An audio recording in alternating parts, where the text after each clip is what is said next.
से हम जानना चाहते हैं कि उन्होंने पर्चा भरते समय जो हलफनामा दायर किया था उसमें जिस 5 कारों का उल्लेख उन्होंने किया था उसमें उस कार का उल्लेख नहीं किया जिस कार में योगिता की लाश पाई गई थी। वो कार थी होंडा सिटी CRV DB 2727। सवाल इस बात का है कि उन्होंने इस कार को क्यों छुपाया। 2 कारण हो सकते हैं, या तो उन्होंने कार को बेच दिया है या फिर जानबूझकर उन्होंने इस कार का उल्लेख नहीं किया। अगर उनको ये लगता है कि केस ख़त्म हो गई है तो गलत बात है। आज भी योगिता की केस चालू है और इसलिए हमारे लिए और योगिता परिवार के लिए उस कार के बारे में जानना बहुत ज़रूरी है। इसके लिए मैं नितिन गडकरी से आह्वान करना चाहता हूँ, विनंती करना चाहता हूँ उस कार के बारे में वो अपनी स्थिति स्पष्ट करें। योगिता इस वक्त JMFC कोर्ट नंबर 8 में प्राइवेट पिटीशन कंप्लेंट के तौर पे चालू है। इसके अलावा मैंने और भी कुछ सवाल आज उठाए थे। मेरा स्पष्ट मानना है कि नितिन गडकरी ये कोई विजनरी नहीं है, एक दुष्टा नहीं है, ये एक झूठे सपनों को बेचने वाला सौदागर है। चाहे वो मियान का मामला हो, जिस मियान में ना वो सरकारी प्रतिनिधि थे, ना मियान में कोई कारखाना है उनका, लेकिन इस मियान की सफलता को लेकर 3 लाख रोजगार निर्माण करने के झूठे सपनों को लेकर यही नितिन गडकरी है जो विदर्भ के अनेकों शहरों में जाकर मैदानों में पावर पॉइंट प्रेजेंटेशन किया।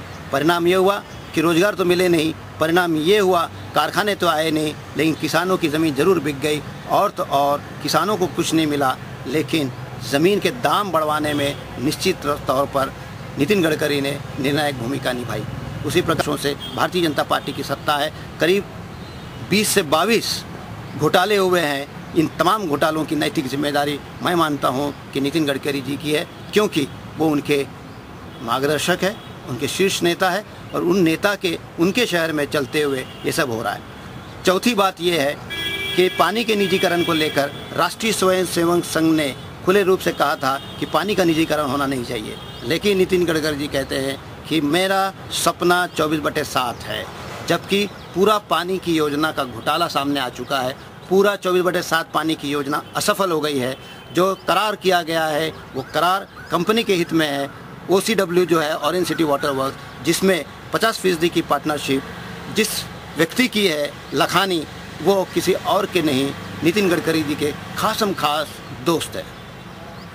27 दिसंबर 2013 देश का सबसे बड़ा पूंजीपति जिसकी हर सेकंड की कीमत पैसे में होती है, वो व्यक्ति मुकेश अंबानी नागपुर आते हैं, वाड़ा जाते हैं, उसके बाद नितिन गडकरी को उठाते हैं, कार में बिठाते हैं और किसी गांव की ओर चले जाते हैं। सवाल इस बात का है कि क्या नितिन गडकरी आजकल पूंजीपतियों को शहर के इर्द गिर्द ज़मीन बताने का काम शुरू किए हैं?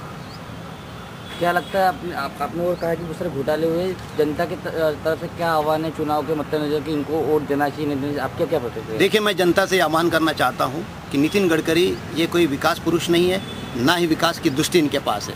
ये निजीकरण के पुरस्कृत व्यक्ति है, ये निजीकरण के एकदम ऐसे पक्षधर है, कंसल्टेंटों के पक्षधर है, और तो और तमाम सेवाओं का इन्होंने ठेकेदारीकरण नागपुर में करवाया है।